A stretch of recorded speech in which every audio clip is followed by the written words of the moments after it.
I want us to watch this particular video from Steve Cogley. I will be back. I really enjoy when Europeans come to the lecture, because all Europeans are not against the Africans. Some are.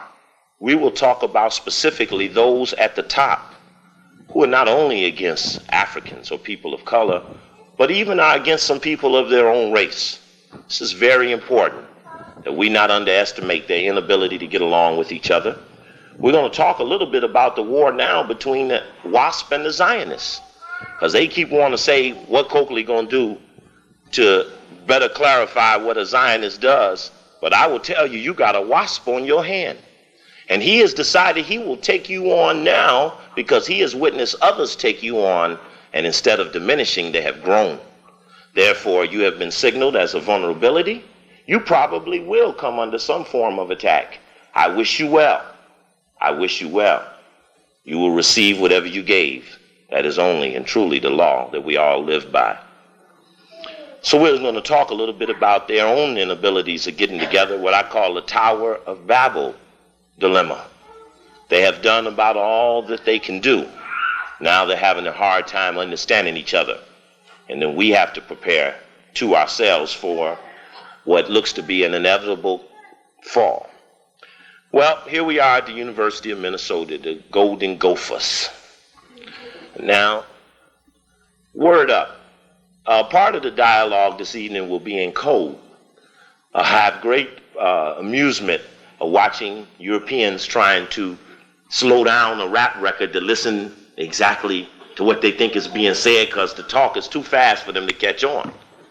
And so they got it on slow drag, right, trying to catch the word by word, because they got the feeling that somewhere in the confusion and in the dialogue, we're getting real focused about what we're about, and that the slack is coming out of the relationship, and that the law may be enforced. The law is you reap what you sow. So there's great attentiveness to what it is that you're about, what you're up to. And that's a welcome opportunity, because, yes, we might be the ones to watch. The ones you have chased around the planet might be the ones who have the response mechanism built within the structure to deliver upon you the law and relieve you of this burden of anxiety about what's going to happen next. Now, I saw here on the page of the paper, the front page of the Minnesota Daily, message of hate. This is the Minnesota Daily yesterday, and it's a question mark on it. So let's have a trial tonight. I take the challenge that they could put the question mark on me, but I'm here and bear the burden of taking the question not only off of me, but taking it off of them and putting it on them, exclamation point. That's what we're going to do here tonight, to prove about who is the bearer of the hate and what they have done with the knowledge and the feelings that they've had. Says alarmed Jewish leaders said Wednesday they, quote, will not sit back and ignore the upcoming campus speech by Steve Coakley, whom they decry as an anti-Semite spouting, quote, a message of hate. Is Matthew Ebenet here? The guy who wrote this story, is he here? What's the definition of anti-Semite?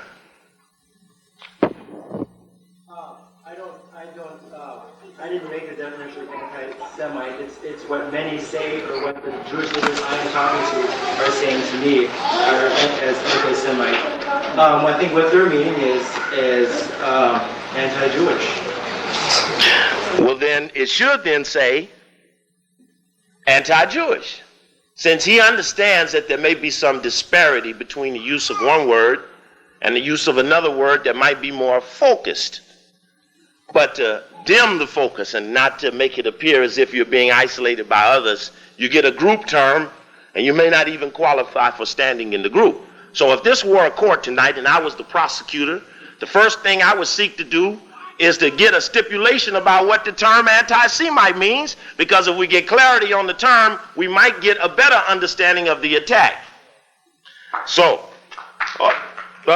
it's prosecutor, no clapping in the courtroom. Now, says Coakley, who also spoke at the university in February of '88 was fired from his job as a Chicago mayoral aide 3 years ago after being quoted as saying Jewish doctors were injecting black infants with the AIDS virus. Now, in the last story in the paper here in the Daily, they did run my answer to that question, which was that was not a quote from me. That was a quote from someone who I quoted. 2 little white students at Xavier University in Cincinnati. Oh, and let me correct the flyer, because I saw on the flyer it says aide to Harold Washington. When Harold Washington was the mayor, I was the chief researcher for the Committee on Rules of the City Council. All of it in the patronage combine of the mayor, but I didn't directly work for the mayor until after Harold Washington was assassinated, and we'll talk a little bit about that too. Says here, Carol Wirtschafter, W-I-R-T-S, Wirtz, C-H-A-F, Schafter, T-E-R. Carol Wirtschafter, Assistant Director of the Anti-Defamation League in Minnesota, said, quote, "We are disappointed that Afrikaner is having him back for a second time." Well, let's deal with the word Afrikaner. Do Afrikaner mean that Afrikaner been when Europeans show up?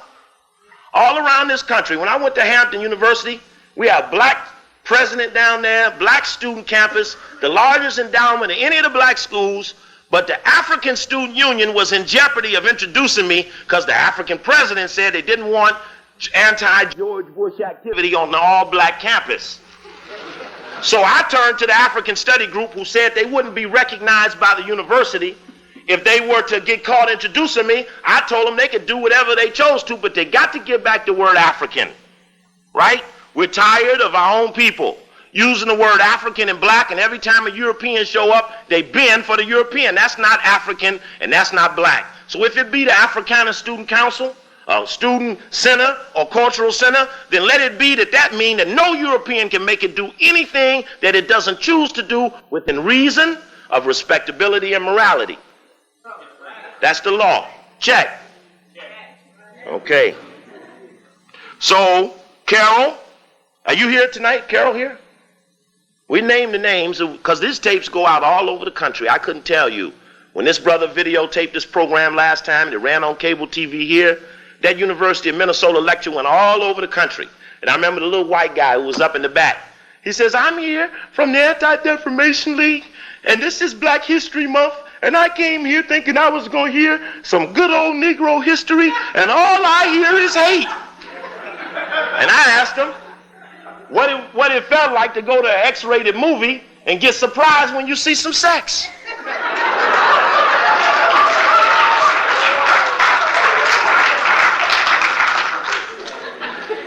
It says, during the past several years, the Afrikaner Student Cultural Center has sponsored speeches by a number of radical and many say anti-Jewish blacks, including Coakley, Louis Farrakhan, and Kwame Ture, formerly known as Stokely Carmichael.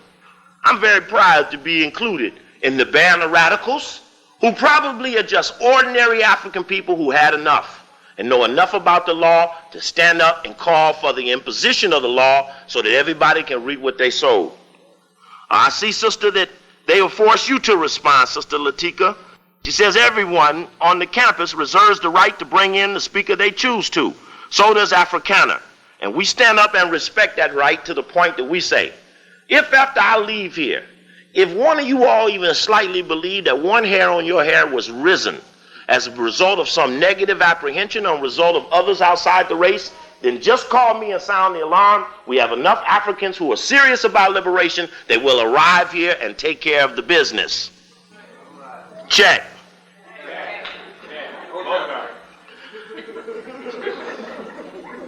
I thank them for putting it on the front page because probably some of y'all wouldn't have been here if they hadn't have done it. You see, in the Jewish community, it depends on what region you're in, the strategy has changed. See, it used to be, I had a lecture program here, me on Crossfire with the guy Irv Rubin from the Jewish Defense League, but after they used to put me on different shows around the country and try to embarrass me, sometimes put me on with 2, 3, 4 people against me, handling these people without a sweat, even with a smile, resulted in me not being on no more shows because the shows couldn't be used against me. Okay, fine. We're not talking to everyone anyway. But subsequent to that, then the strategy changed from coming out and raising a big hullabaloo about my appearance and my landing to just ignoring the fact that I was ever even here. Sometimes that aids and abets the strategy because sometimes you don't get excited till you see something they don't want. That's just one of our hang-ups right now. In fact, tonight I will prove that there is a conspiracy to kill the African people, and I brought just what you need to verify it. You see everywhere Coakley go, it's that Coakley talking all that shit. He ain't proved shit. So I bring all this good white material, good white sources from good white authors and good white books, and good white established sources from good white universities, because right now, when the question comes up about whether we're right or wrong, we need the good white people to say it. And that's an addiction of the people who've been victimized and colonized by another race of people. So I brought a bunch of good white sources so they can say, yes, Coakley, he showed the book from the time. Yeah, he backed this shit up. Right? He backed this shit up. He had the white people shit. Right? So this is something we're going to get over. We got to get over it, right? But I bring it. I know the stuff, right? You hear on the Dallas tape, they stole my bags. I stood there for 4 hours and quoted every page, every line, every paragraph, because I know my shit, right? But I know my shit in a way that they can come in and steal the shit. I can still talk to you for 48 hours without stopping, without ever saying the same thing twice, because in a revolutionary struggle, you internalize your information. You can do without an assault that takes it away. So I bring this for you. Anyway, says Coakley's views, many Jews say, are similar to Touré's. Check. I saw the brother's lecture that he gave here the year after I left. It was an excellent analysis of Zionism. I love the brother's attack, and I appreciate the AAPRP being in the vanguard of an anti-Zionist coalition. Because I remember when Mandela came, all them thousands of flyers put out to call the question, where they went into the United Nations and took back the resolution, not because the countries believed that it was so, but because United States whipped countries into line on behalf of the state of Israel and did it in a way that got to vote the way they wanted it, not because the people believed that their values of Zionism had changed. And we're going to talk about, and you need to just understand this, it's in the Rose Rothschild tape, the difference between cultural, spiritual, and political Zionists. In fact, we can just jump on the spiritual and the political. The spiritual is that I'm waiting on the Messiah to come and lead me to the promised land. I know I'm the one that was foretold to be the one that this Messiah would rise up from amongst. Therefore, I know as soon as the circumstances present itself, then we're going to get some rescue help. Then again, I might be sitting around looking at the clock, seeing it's getting late in the game, and I know ain't nobody showing because I wasn't it at all. In fact, I was impersonating it. Therefore, I changed my strategy, and I wanted the politicians to recognize my relationship with God, because only a devil, little satanic, weak politician could recognize something that they couldn't prove biblically. That's the difference between the spiritual and the political. So Theodore Herzl, with the money from Rothschild, went out and sought political recognition of the state of Israel, and that's where the Balfour Agreement came from, with Balfour as a part of a secret society with Cecil Rhodes, who had been assisted by Lord Rothschild in South Africa. And we got some good white Harvard, Yale, Princeton sources down here in the book called The Anglo-American Establishment to talk about the role between Rothschild and Cecil Rhodes to verify the role as being succinct and well-known, well-established. It's just the dialogue is diminishing. So we'll just talk a little bit about them differences, but I know brother's viewpoints are similar to mine, and that's a plus for the race. During his 89 university appearance, for example, Coakley said the Trilateral Commission, made up of corporate leaders from the United States, Western Europe, and Japan, is spearheading a white supremacist conspiracy. Well, let's see what has happened since 89. Well, the Cold War was ended. It was ended in the Foreign Affairs magazine, just where it started at.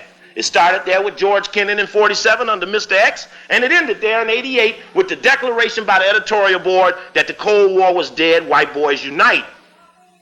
Now, Steve Coakley said that the Trilateral Commission was spearheading this, and we know right now that the world is being divided under two specific leadership groupings, one under the Supreme Security Council, yet to be named Supreme, but setting up in the Supreme position, and the G7, which just met 3 weekends ago in New York, controlling the world's financial policy. Well, if you know anything about the G7, you know that the G7 came as a result of the annual economic summits, which started in 76 by Gerald Ford at the behest of a meeting with the Trilateral Commission, who wanted an overt annual economic connection that would groom the people to accept leadership from the United States, Western Europe, and Japan.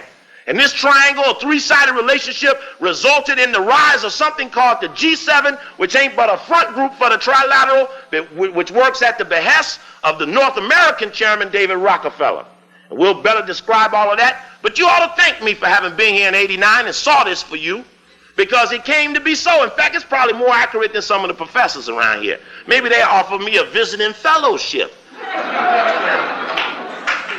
I wouldn't take the shit no way. In fact, I don't even know why you here. What did the white man here in Minnesota do to earn your trust? What did he do? What did he do here to earn you bringing money to him, standing at the feet of the one that colonized your race, asking them to educate you? How uneducated could you be? So I hope to free all y'all, because we ain't got no business being here. In fact, I would suggest to you, word up, that if the thing is going to happen, what's got to happen first is you got to pull off of your white man.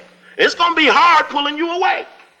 It's going to be hard pulling you away, because somehow you think sitting here kissing his butt, doing what he say, showing up at 8 o'clock, writing papers when he say write, talk like he say talk, see things the way he say see things, sit there for 6 fucking months paying for this shit to get one little letter. I'll give you a whole page full of that shit. You don't need to be paying them for that. And don't you tell me you're leaving here to go get no job from him, because in case you ain't checked it lately, he ain't got nothing to offer to his own children. So I suggest to you, there's no reason for going here. In fact, it will happen sooner when you pull up off of him, because our people, what happens if all the Africans left all the schools where the Europeans taught?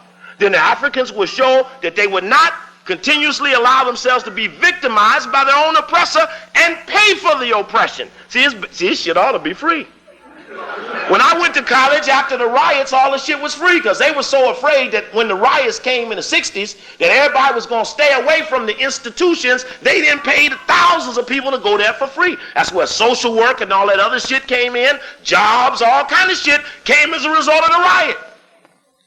But we ain't going to have no riot again to get a few jobs. We suggest that if there is a situation where there needs to be a righteous removal of the people who have sinned and took control of the country, then under the guise of what is a worldwide political movement called revolution, we had a right to do what the Slavics did, the Bulgarians did, the Hungarians did, the Romanians. We got the right to do Yeltsin shit. And I'm for that. Says here, Coakley said, that the international Jewish conspiracy for world control aims to oppress blacks.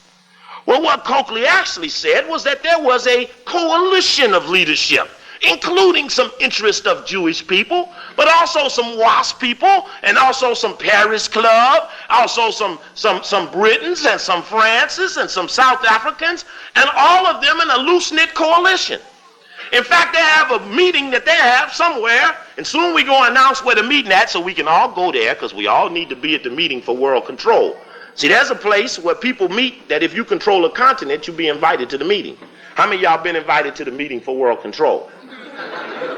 Being that I hear no members here, then I suggest to you that all of us, both white and black, all want to know the spot where they meet in Paris, France, somewhere near the time they meet at their Paris Club meeting, which decides which country gets loan money. I think somewhere we ought to know about this meeting, because whoever controls a continent gets invited. In fact, part of what I must do is my role and work for you is to describe for you the difference between the owners and the operators. George Bush, a $1 millionaire. Ronald Reagan, a $1 millionaire. Carter, a $1 millionaire. Ford, a $1 millionaire. Nixon, a $1 millionaire. Now, Kennedy, he had $400 million. If you notice, they dealt with him differently. Check. So yes, there is a conspiracy to control the world, and the whites are grappling with it in the form of the movie JFK, which is a very powerful 3-hour and 8-minute movie which examines the possibility that the present leadership in America, the engineers of the New World Order, assassinated other white people and some black people to make it come about. In fact, I will suggest to you that they looked for certain types of people that they wanted to get rid of. They were out looking for the charismatics. The charismatics. What is it about something called a charismatic, and what is the difference between that person and a pragmatic? This charismatic is this extraordinary individual who has disrespect necessarily for money, doesn't seek out any form of ambition, feels like they're divinely inspired, and has an extraordinary ability to influence people beyond the burdens of their day. These are very dangerous people, white and black. These are very dangerous personalities because they can beat conformity. Therefore, you need to put and replace these charismatic types with pragmatic types who, when you go to them and say, I'm going to kick your ass if you don't shut up, they say, yes, ass kicking. No, don't want one of them. What would you like me to do? Now, you might not understand that goes on, but I'm going to show you white men talking to other white men. Who did Ronald Reagan's wife turn to when Reagan got his ass kicked? Who she turned to? Who? She turned to the horoscope woman. Mrs. Reagan turned to the horoscope woman to protect her husband, and it's in the book by Donald Reagan called For the Record. He was the one who was chief of staff and secretary of the Treasury, who said that Ronald Reagan never ever told him what to do. In fact, he and Baker switched jobs on their own. But he said that he couldn't get control of Reagan's activities because his wife had him hooked into a horoscope woman. And Nancy Reagan fought back at his ass for writing the book, and it was called My Turn. Now we're looking at some white on white, dirty domestic affairs. Now what's the purpose of that?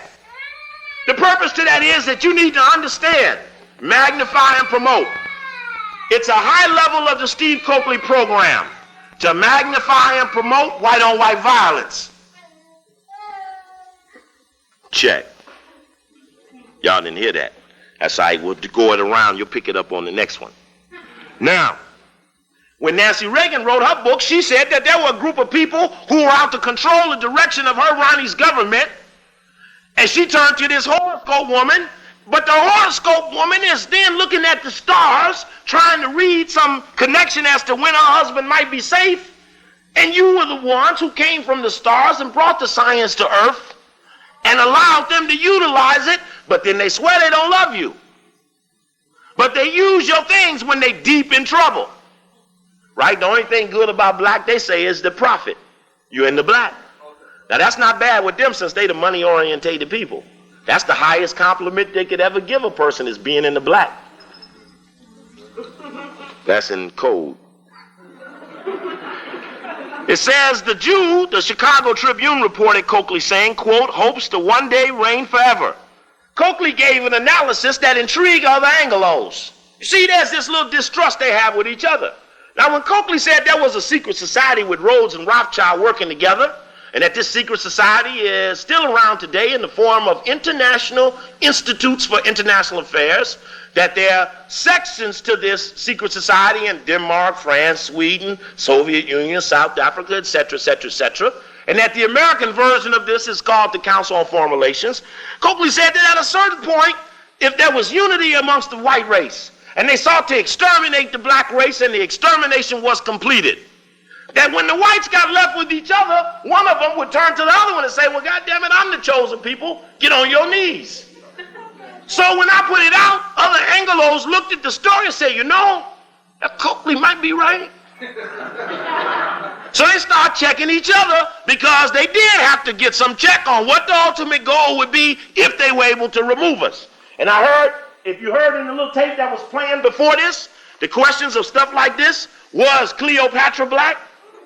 With this, the red, black, and green on the cover? First time ever, probably the red, black, and green been on the cover, right? Was Cleopatra black? Facts or fantasies? A debate rages over what to teach our kids about their roots. The question became, do you think that once they find out, or that they knew, or admitted that they knew but acted differently, that they knew these was African people, do you think this is because they want to give out a trophy or something to the African race for being the chosen people? No. Simultaneously, they ran this story. Lost Tribes, Lost Knowledge ran the same week this one did. They ran together. Now these are millions of people influenced who may never read the story but will all see the cover. What does it say? Lost Tribes, Lost Knowledge. When native cultures disappear, so does the scientific and medical wisdom. Which means if you kill the people, you killed the knowledge. And got a brother here sitting there with a straw in his nose. Now I'm suggesting to you that these are code phrases. Now only 1 week before these two topics came this one in U.S. News and World Report. These are their big three. It says early man. Got somebody down there look just like Wesley here. Wes, did you pose for that picture, brother? That early man looked just like you, man. That looked just like you. The radical new view of where we came from. Well, what's new about it? The facts ain't changed. Maybe your position vis-a-vis the facts have changed. Right? But the truth has remained the same, irregardless of who was willing to voice it. Now, I suggest to you that the reason that was done was because some whites have hung amongst you. They wear Michael Jordan's basketball jersey. Their children do. Their children dance like you. They used to watch them. They start to emulate your rap singers. They start to want to entertain like you. They're starting to get a feeling that maybe you wasn't the person that the other whites told them you were, and maybe you ain't a bad Joe after all. So if told to kill you for the unification of the white race, they might vacillate. So then you start appealing to them. Well, if you don't want to kill them for no other reason than that they're the chosen people and they could call on God if they wanted to and clean this thing up, or some moral spiritual power, then maybe that's enough to make you forget about that you kind of like them because you live near them. Now, I suggest in Minnesota there's probably a lot of the interracial thing. So they're going to be up here working hard to make sure there won't no whites help you out. Now, I'm going to suggest to you again that some poor whites are going to be paid, given money and guns to go out and shoot you and get money for bringing you in. And that's in the FEMA tape. We'll talk about that. But I also suggest to you that at other points, these same white people, some of them have come to get over their inability or a sick white supremacic attitude that just because they see your face, they do not like you. Therefore, there could be disunity amongst the white race when the call was declared to check the black people. So they come up with, who are we? During the Revolutionary, this was only a few months before that. American kids are getting a new and divisive view of Thomas Jefferson, Thanksgiving, and the 4th of July. Well, the world is coming up with some conclusions to these things. So I make a point that these are symbols in code for the white race to unite around the question of why it is you must be destroyed. Now, says Jewish leaders view Coakley's message as a dangerous one. I don't know why they would single themselves out. Because what Coakley brings is a righteous program. I don't know about what they are telling to each other. But I would like and give an open invitation to any of them at any point in time in the future. I will come back here in a minute to stand and debate anyone from any race, any network, any viewpoint over the question of who fucked the black people. Now, my job is to describe for my people who fucked the black people, and I'm the chief prosecutor and you are the grand jury, and I'm seeking some indictments.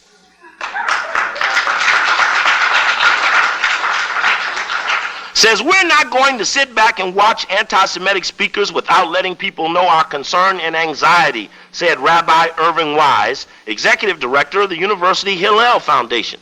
Well, I know he's been around a while because I remember he was here when we was here a couple years ago, and all he ever wants to say is he said he want to have a meeting with the Africana Student Council. He want a dialogue.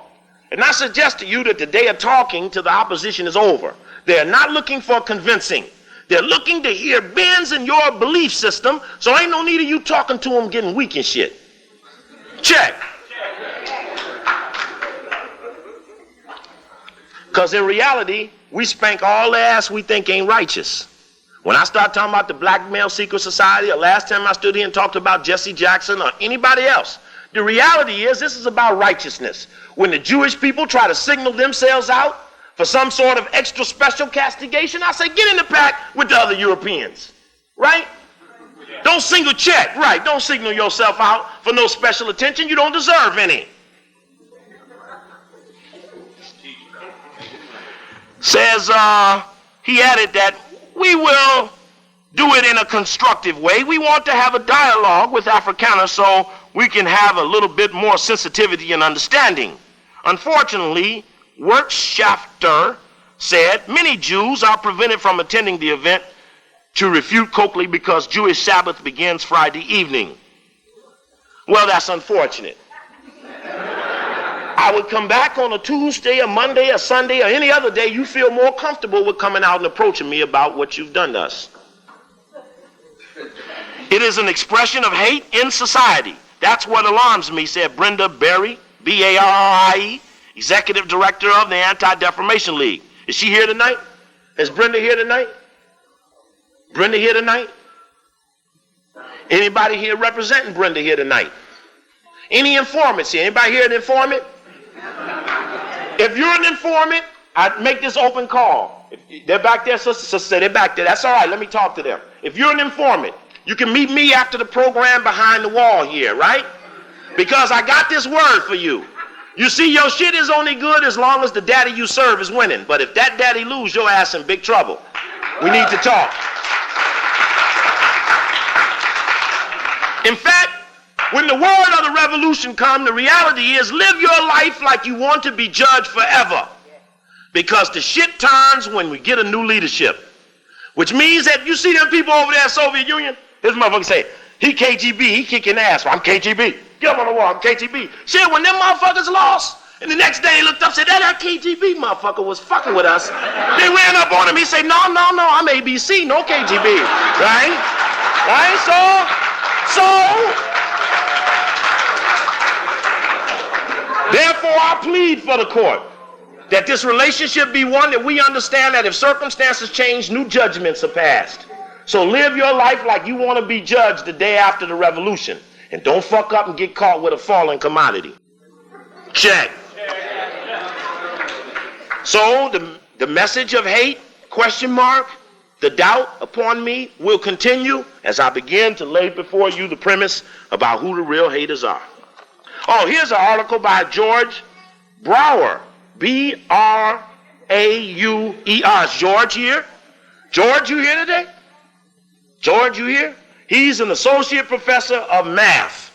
And he wrote a little article in today's letters section of the Minnesota Daily.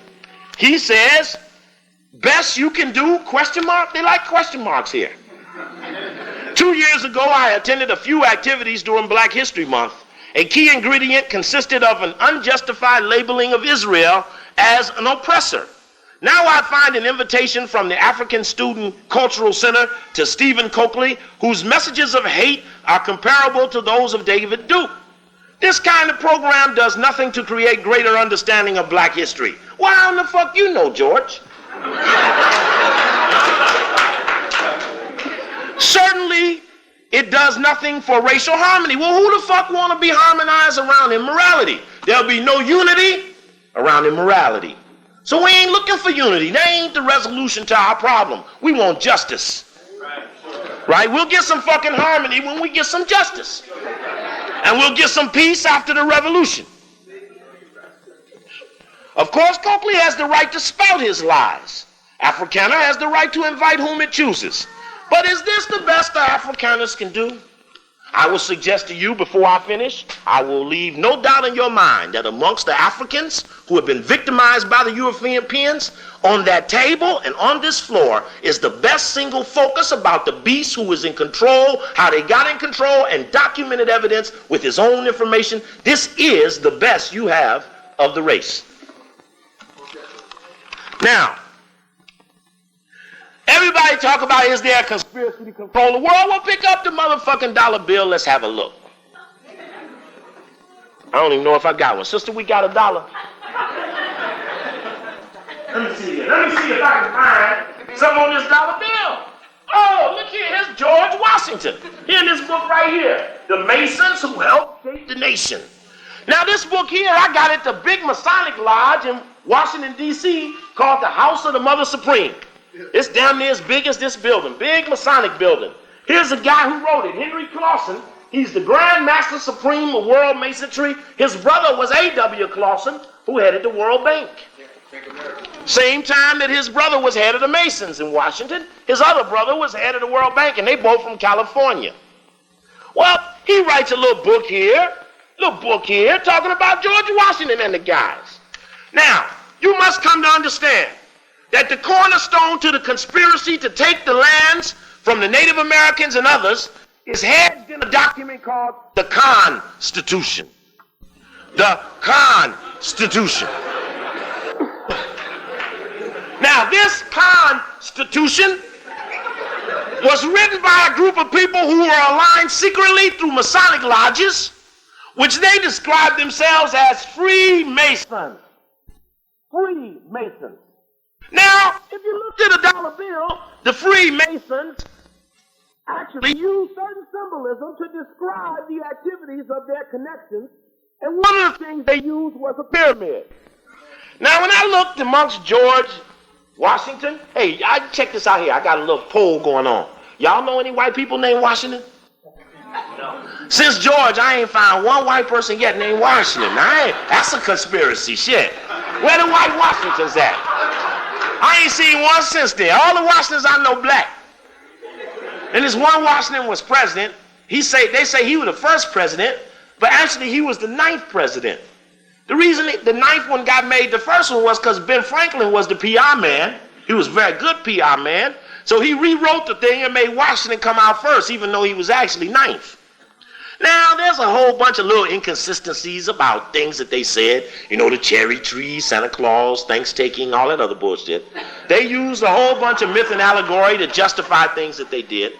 But what the fuck was George Jefferson and Franklin and Payne and Hancock and all these dudes doing, putting a pyramid on their money? I suggest to you that not one of them motherfucking white boys even been to Africa, so why did they put the pyramid on the money? They're emulating the connection with the African people and the things beyond the earth. Emulating this connection. This thing is worth emulation. That's the conspiracy to impersonate the black people. Now, George Washington and them, they did this thing, and underneath it says, Novus Ordo Seclorum. Now, everybody want to blame George Bush for this program called New World Order. But what the fuck was George Washington doing with the same shit?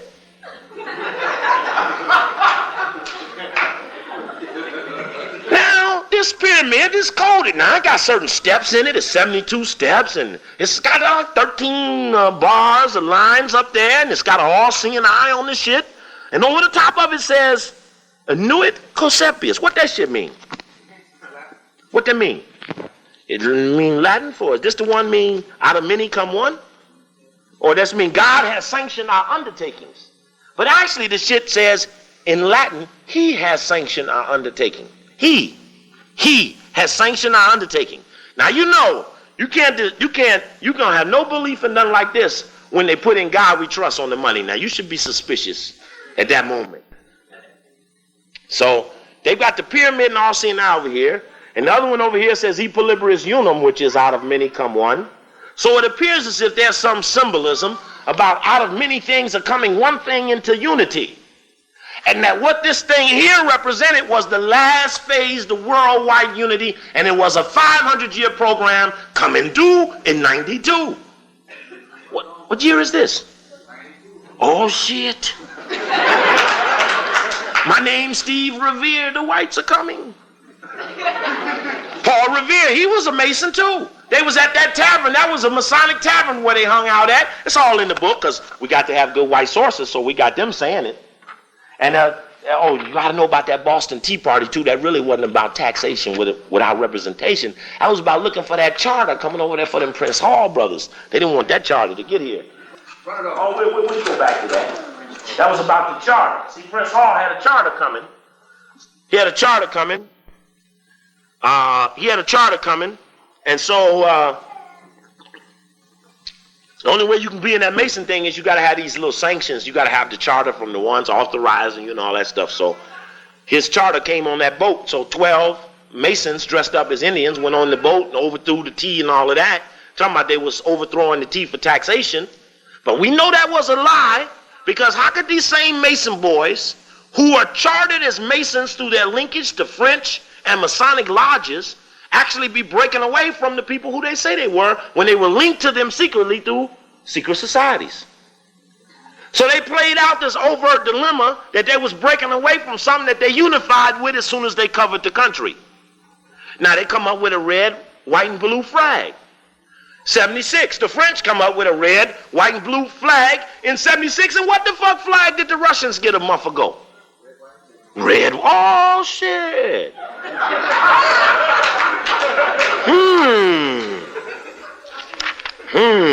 This conspiracy is growing.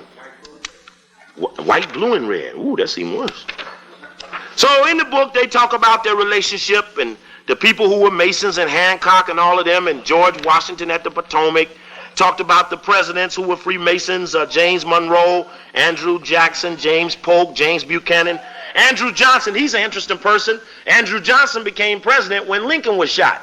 Now, Lincoln wasn't no Mason. In fact, Lincoln shit like Kennedy shit.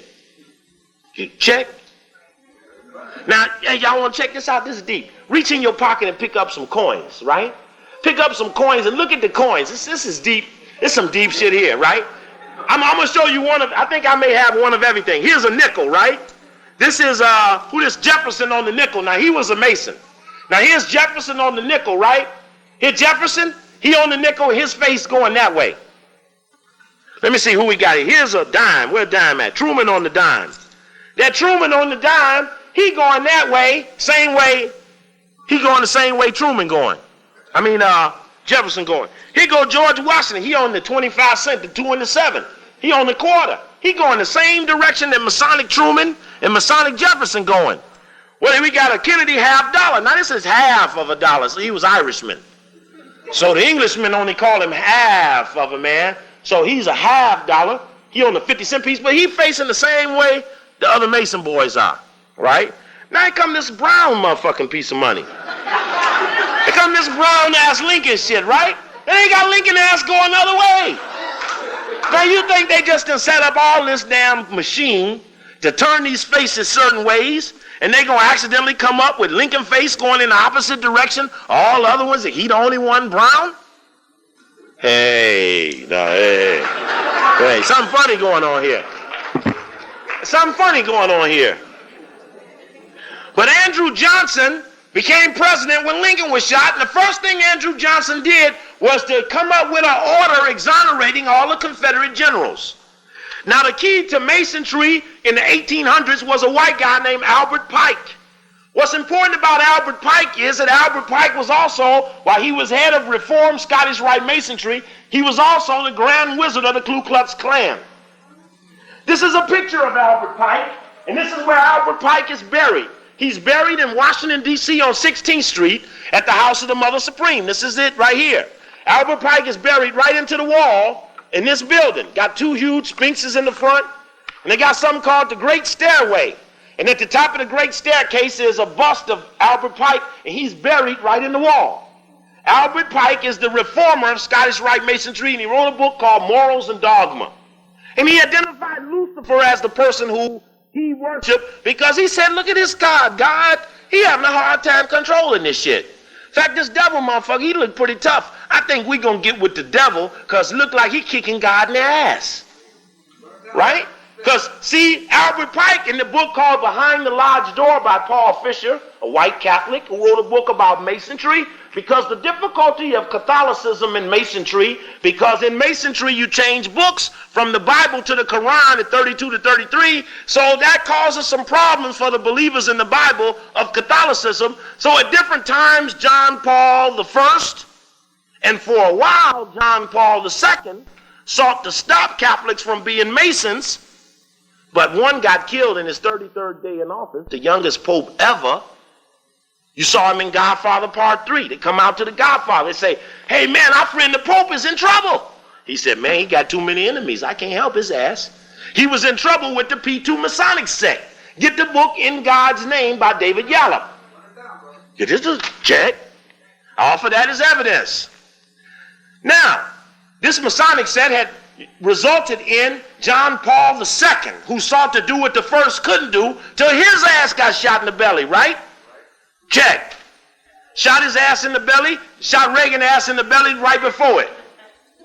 Right? Now I'm suggesting to you, these are white men getting kicked in the ass by other white men who are not allowing deviation from the program for world control. Yes, it is a conspiracy, and other whites have been victimized by it. So I suggest to you whites, when you're around other whites who say, you know, that Coakley show is bad, you know, we better help get them black people. You sit back and say, hey, you know what?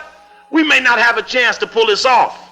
We may only be able to pull it off with the ones who got courage. I don't care what race they're from. And if Coakley, anybody else want to stand up to these people that brought on a war where some of my friends got killed, had a Persian Gulf War where some of us killed each other, we got shot up with all kind of medicine and stuff. Now we got all kind of funny diseases and stuff to put democracy in a place that had martial law. They had monarchy in Kuwait. How you going to put democracy where you got a monarchy? They going to defend some shit wasn't even there.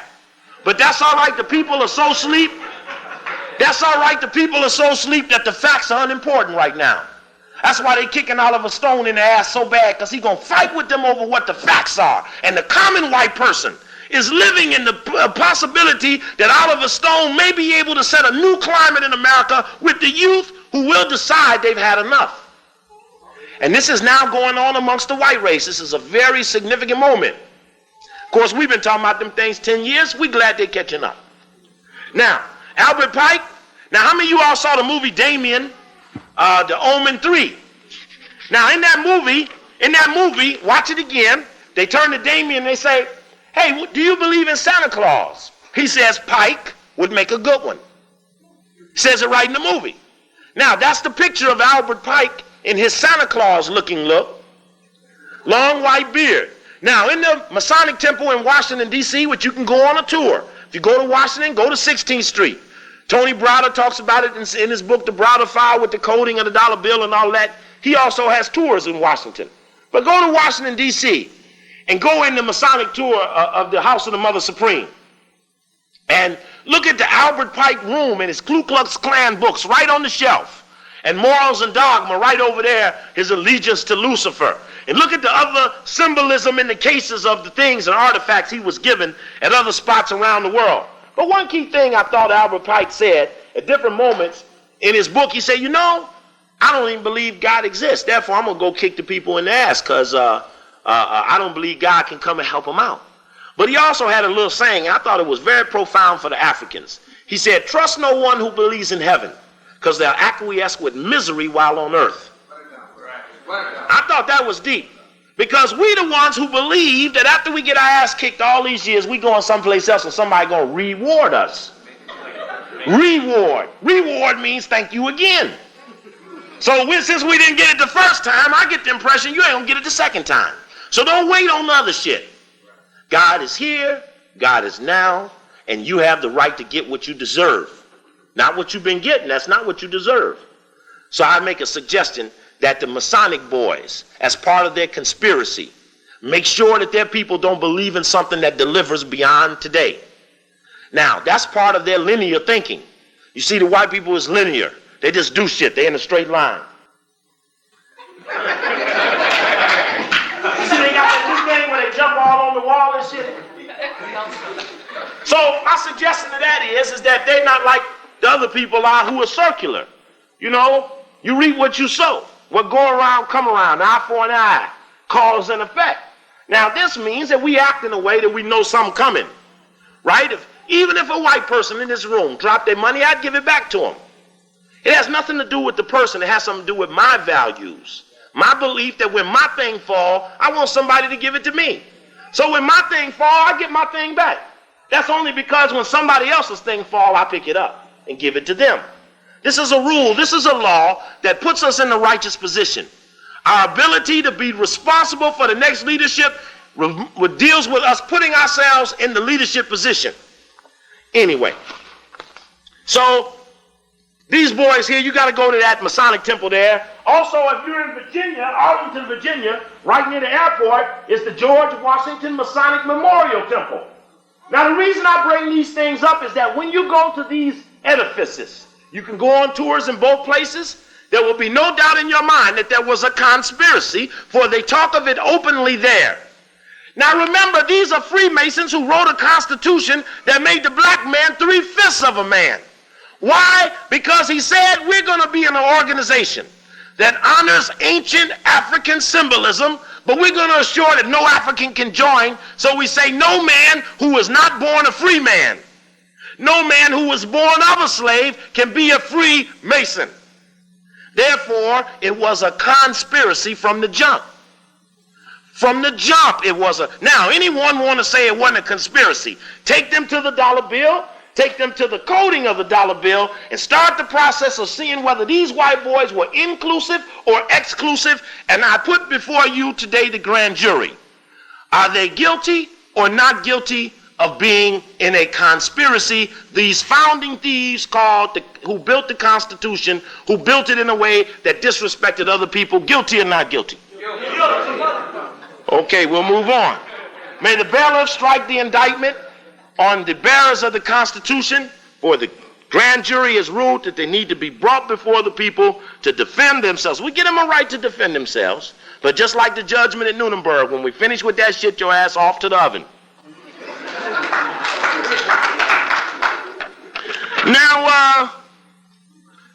Now I see you all got a Lafayette thing over here, right? Lafayette. I saw Lafayette Street, Lafayette Bridge, right? Now check out this dude Lafayette. He's a heavy dude. Lafayette is in this Virginia Masonic temple. There's an apron in there that Lafayette, see right across the street from the White House is something called Lafayette Park. He's sitting on a horse looking up to Washington like this to the White House, right? And the connection is that George Washington got his Masonic leanings from this connection with Marquez de Lafayette. Every city got a Lafayette somewhere in it.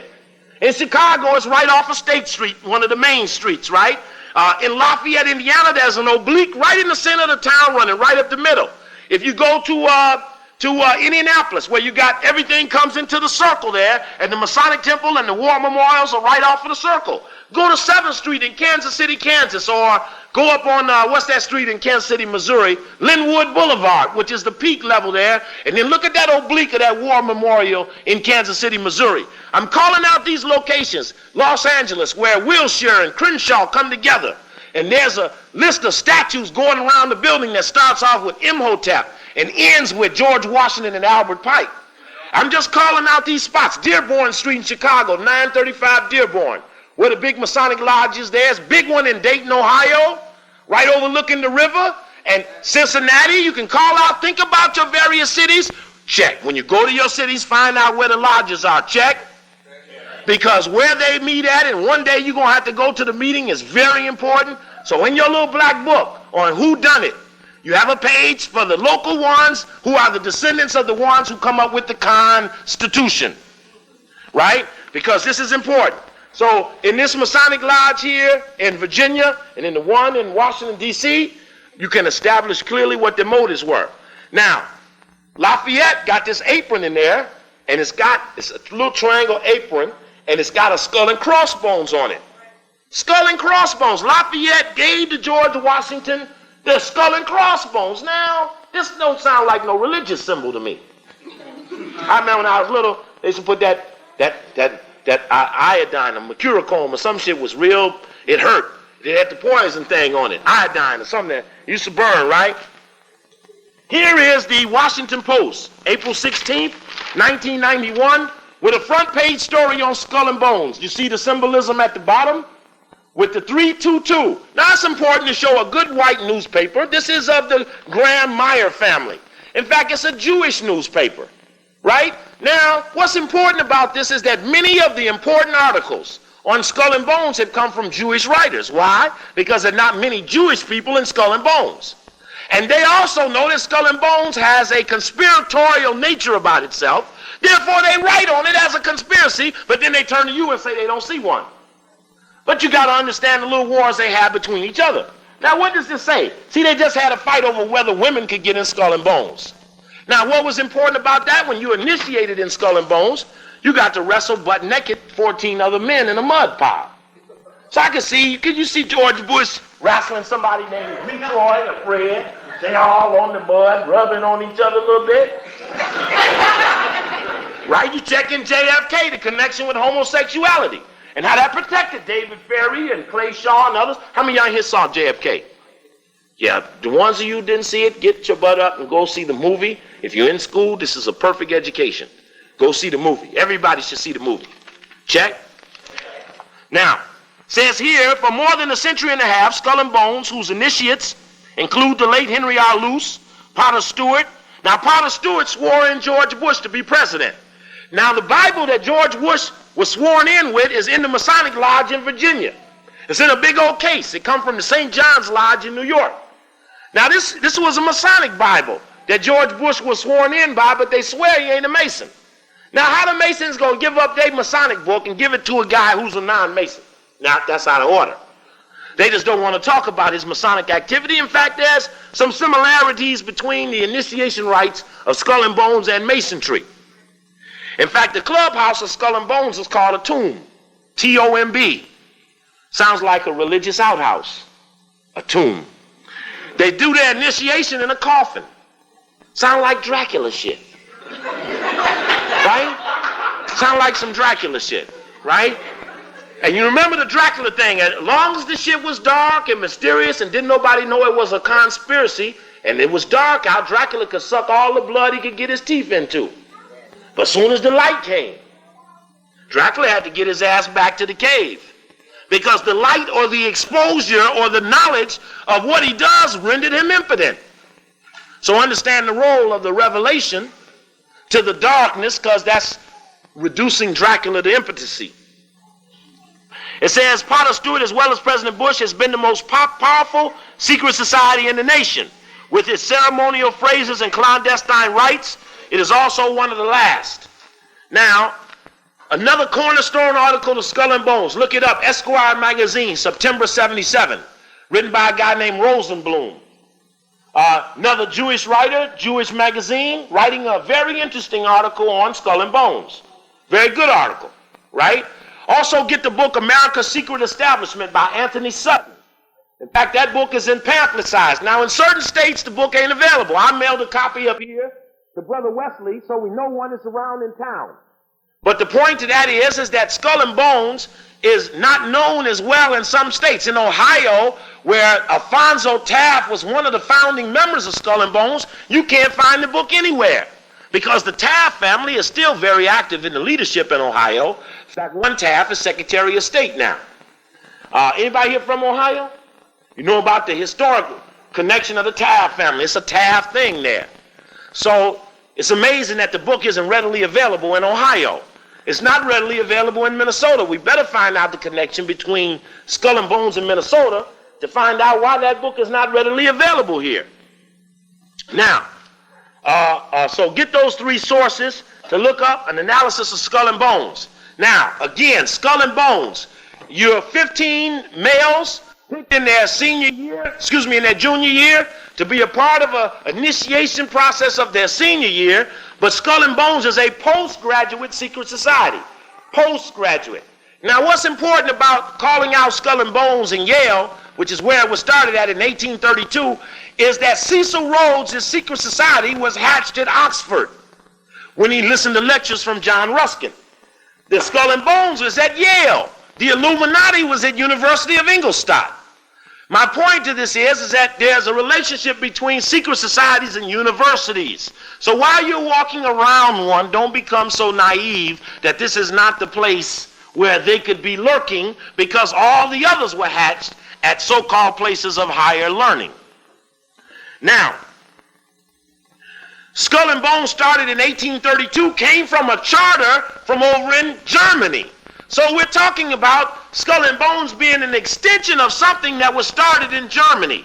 From the University of Ingolstadt, William Russell and Alfonso Taft brought this charter back. Now, the son of Alfonso Taft is William Howard Taft, who is the only man in the history of the U.S. government to be Chief Justice of the Supreme Court and President. Only man in the history. When you get the book Behind the Lodge Door, it will show you specifically the times when the Masons had the dominating or 5 votes on the Supreme Court. Specifically the period between 41 and 71. John Marshall, who's called the father of the Supreme Court. The law school in Chicago is the John Marshall Law School. John Marshall, big time Mason. Big part in this book. Lewis and Clark, the little explorers, used to go put the drink down and go all over the place and steal the land. Big time Masons, right? Just left California. Burbank was a Mason. Carson City was a Mason. Down in Texas, Sam Houston was a Mason. He was head of all of the Masons in Houston. I mean, in that Texas or Mexico as it was called then. So we're looking all over and we find remnants of this secret society interconnected with another secret society. Now,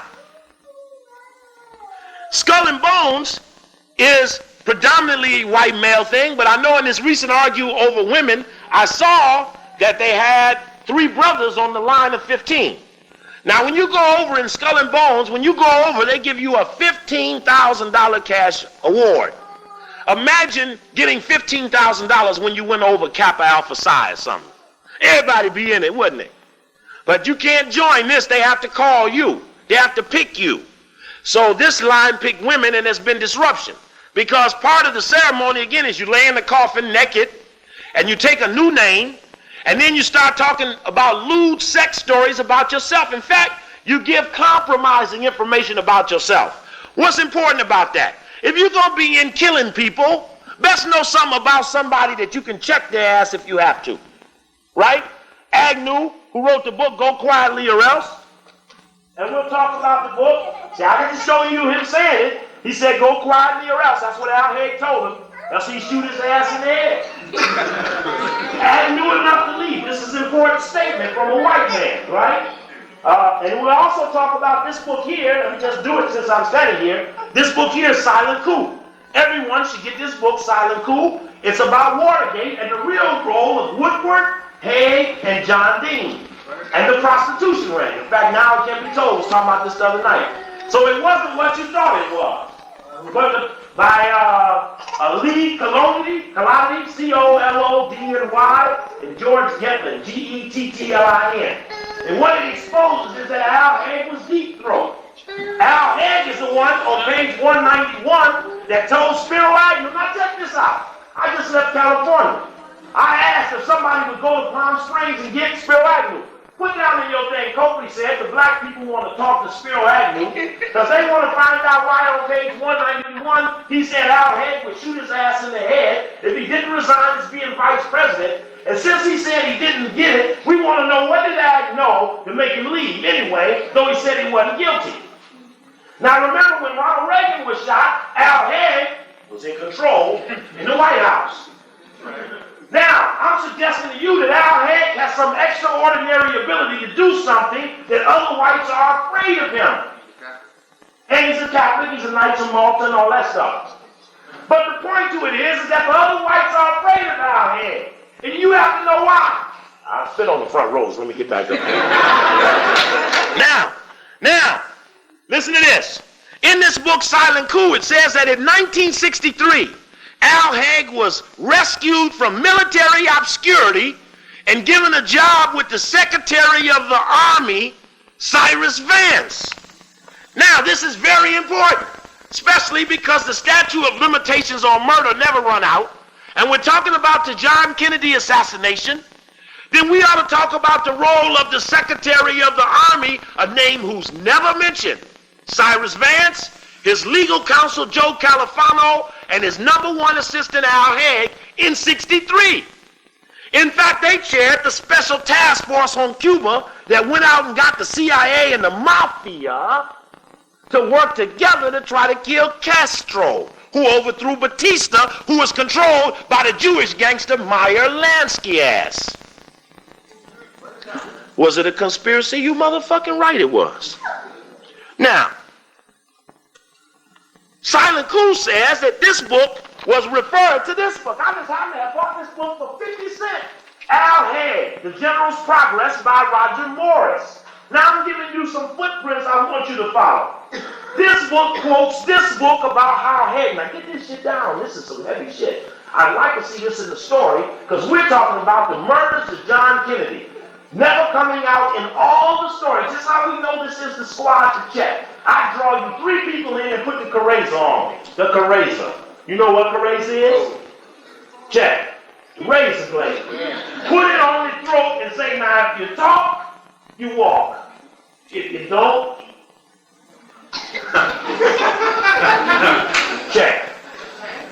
My reason for saying that is that the statute of limitations on murder never run out. You watching the white race center and start to focus down on a group of people who they allege killed one of their own. Now, when you come up with the conclusions of who did the murder, somebody going to jail. Now, Cyrus Vance, he is special UN envoy to Yugoslavia. He just ordered, just yesterday, it's in today's daily newspaper, that he just ordered the United Nations, a roll report, the United Nations, to send the peacekeeping forces over to Yugoslavia because it's a little white-on-white violence. Okay, they want to break it up. So Cyrus Vance is still in effect today. He's still on the move. Now, Cyrus Vance was secretary to the Army.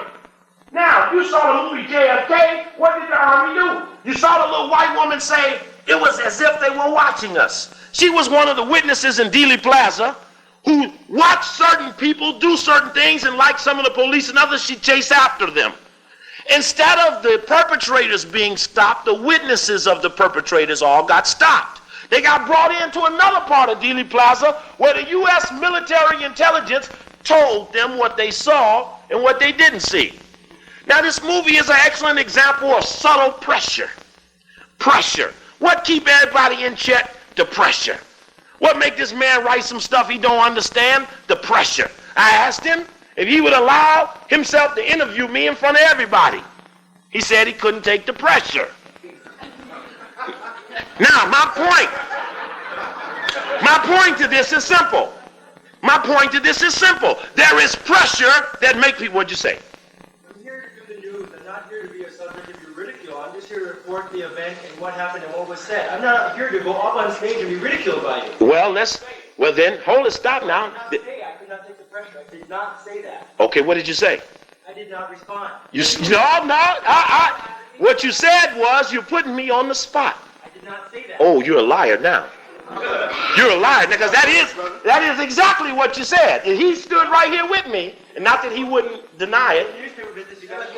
Well, let's just do it this way. Ain't no fucking newspaper nowhere able to stand up and tell the truth, because they get their ass kicked if they don't see the shit right. So ain't no Minnesota Daily no less a slave than the New York Times, the Minneapolis Star and Tribune, and every other newspaper that better toe the line, else they don't get investments.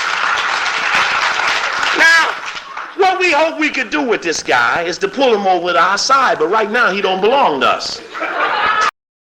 I always say all these problems we are addressing today has already been addressed before. And people like Minister Louis Farrakhan, people like Malcolm X, and the first time reacting to Mr. Steve Cogley, and I've realized even the tag of anti-Semites has already been tagged a lot of people before, and I mean a lot of black heroes before, and they have been tagged before because they tell the truth.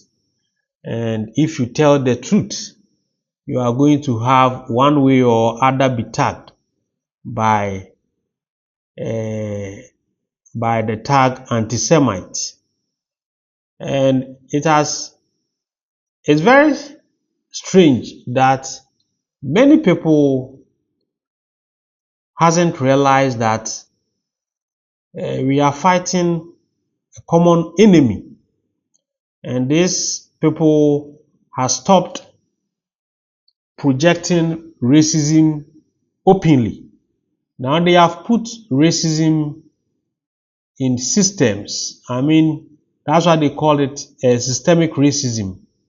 Now you go to police departments, and there have been a lot of cases that indicate that a lot of blacks face abuse from police, and somehow they are also being discriminated in organizations, working in huge organizations in America. As a black person is also a very tedious, and it is filled with a lot of discriminations. Many people have reported a lot of incidents that indicate that There are a lot of racism and discrimination in all these organizations. So black people, we need to set up. Recently, everything is going like racism is no more, racism has stopped. But recently, I saw a documentary where one guy is brainwashing some people he has recruited for them to attack black people and any other race apart from whites. And this is something that is being programmed to all these people. I don't think a black family will sit down one day and decide to train their children to hate white people.